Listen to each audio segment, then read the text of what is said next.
Redmi 11T 5G ఫోన్లో developer mode ఎలా on చేయాలో చూపిస్తాను.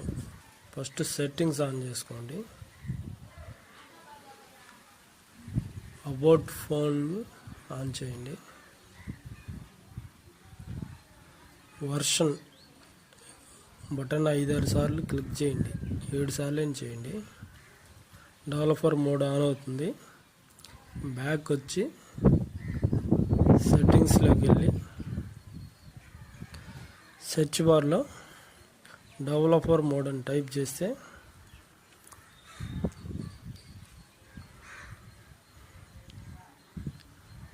డెవలపర్ మోడ్ కనిపిస్తుంది.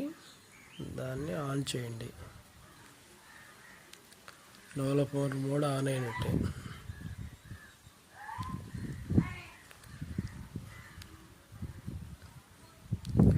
వీడియో ఇన్ఫర్మేషన్ నచ్చితే ఒక లైక్ చేసి సబ్స్క్రైబ్ చేసుకోండి. Thank you.